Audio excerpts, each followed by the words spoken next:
प्रयागराज में हुई हिंसा की तार दिल्ली में फरवरी 2020 में हुए दंगों के आरोपियों से अब जुड़ने लगे हैं। जावेद का कनेक्शन उमर खालिद के पिता से जुड़ रहा है, जिनका उल्लेख दिल्ली दंगे की चार्जशीट में है।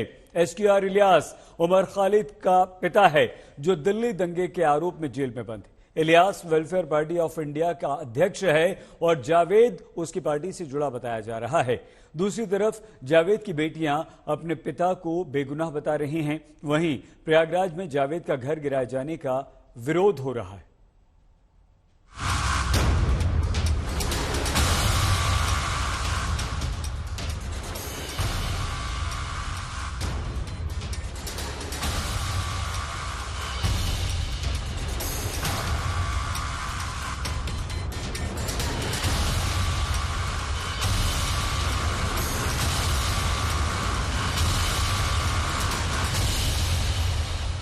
कभी हमने सुना ही नहीं कि हमारा घर अवैध है। हम लोग वाटर टैक्स दे रहे हैं, हम लोग घर का हाउस टैक्स दे रहे हैं, हर एक टैक्स पे कर रहे हैं। प्रयागराज में लोगों ने प्रोटेस्ट किया तो आपने आफरीन फातिमा के घर को तोड़ दिया।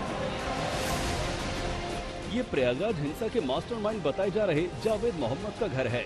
प्रयागराज प्रशासन ने 4 घंटे में 3 मंजिला घर को मलबे में बदल दिया। ये कार्रवाई कानूनी है या गैर कानूनी, इसकी बहस इलाहाबाद हाईकोर्ट तक पहुंच चुकी है। मगर इस बीच जुमे की नमाज के बाद सबसे जबरदस्त हिंसा का गवाह बने प्रयागराज में पुलिस की जांच में चौंकाने वाले खुलासे हो रहे हैं। दिल्ली दंगे के आरोपियों से जावेद का कनेक्शन।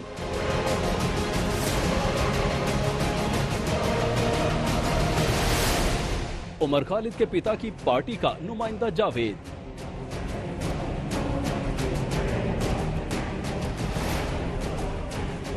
जावेद के घर से मिला पार्टी का झंडा। किसी पार्टी का सदस्य होना कोई गुनाह नहीं, मगर उस पार्टी का सदस्य होना सवाल खड़ा करता है, जिसका अध्यक्ष ही दिल्ली दंगे की चार्जशीट में साजिश रचने वालों में शामिल हो। ये दिल्ली दंगे की चार्जशीट है, जिसमें उमर खालिद के पिता एसक्यूआर इलियास नाम का वेलफेयर पार्टी के अध्यक्ष के तौर पर दर्ज है। इन पर दिल्ली दंगों के दौरान जहांगीरपुरी से बांग्लादेशी महिलाओं को शाहीन बाग और जाफराबाद पहुंचाने का आरोप है। एसक्यूआर इलियास की बात करें तो वो प्रतिबंधित संगठन सिमी के सदस्य रह चुके हैं। हालांकि उनका संबंध इसे प्रतिबंधित किए जाने से पहले की बात है। हालांकि जिस दिल्ली दंगे की चार्जशीट में उनका नाम है, उसी दंगे का मास्टरमाइंड होने के आरोप में उनका बेटा उमर खालिद यूएपीए के तहत जेल में बंद है। साथ ही जावेद की बड़ी बेटी आफरीन फातिमा भी उमर की तरह ही न केवल जेएनयू की छात्रा है, बल्कि सीएए के खिलाफ प्रदर्शनों में वो दिल्ली के शाहीन बाग से इलाहाबाद तक सक्रिय थी। उसके पिता की गिरफ्तारी के बाद दिल्ली के जेएनयू में आफरीन के समर्थन में एआईएसए ने नारेबाजी की। वहीं आफरीन ने वीडियो मैसेज जारी करके आरोप लगाया कि बिना वारंट पुलिस उनके पिता को उठाकर ले गई है। There was no warrant, there was no letter, there was nothing that the police came with.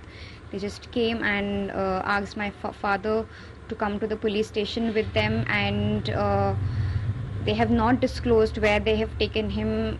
As of now, I do not know where my father is right now. Afreen ने शुक्रवार रात को ही आशंका जताई थी कि उनका घर बुलडोजर से ढहा दिया जाएगा। उनका डर सच साबित हुआ। वो अपने पिता को निर्दोष बता रही हैं, जबकि पुलिस का दावा कुछ और ही है।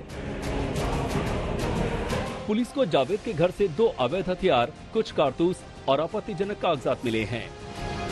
अब तक 304 लोगों की गिरफ्तारी आज सुबह तक हो चुकी है, जो कि 10 तारीख की हिंसा से संबंधित है। उसके पूर्व कानपुर के हिंसा के संबंध में गिरफ्तारियां पूर्व में की जा चुकी हैं। सभी अधिकारियों को स्पष्ट निर्देश हैं कि उपलब्ध साक्ष्यों, वीडियो और फोटोग्राफ्स के आधार पर ही कार्रवाई करनी है। किसी भी हालत में किसी निर्दोष के विरुद्ध कार्रवाई न हो, लेकिन कोई भी दंगाई बचने न पाए, इस सिद्धांत पर हम लोग कार्य कर रहे हैं। जावेद की छोटी बेटी सुमैया का दावा है कि जिस घर को गिराया गया वो जावेद के नाम पर था भी नहीं, उसे उसकी नानी ने मां को गिफ्ट किया था। ये घर हमारी अम्मी के नाम पे था। ये हमारे नाना ने अम्मी को गिफ्ट के तौर पे दिया था। ये इस घर में हम लोग 20 साल से रह रहे थे, 20 साल से ज़्यादा हो गया था, 22 साल से। इससे पहले कभी हमने सुना ही नहीं कि हमारा घर अवैध है। हम लोग वाटर टैक्स दे रहे हैं, हम लोग घर का हाउस टैक्स दे रहे हैं, हर एक टैक्स पे कर रहे हैं। और अचानक से एक दिन पहले, ये जिस दिन वाकया हुआ है उसकी रात में हमारा घर अवैध हो गया। Activists such as my father are being harassed, are being intimidated, and we fear that our house will be bulldozed. Bulldozer action के खिलाफ ओबीसी भी उतर आए।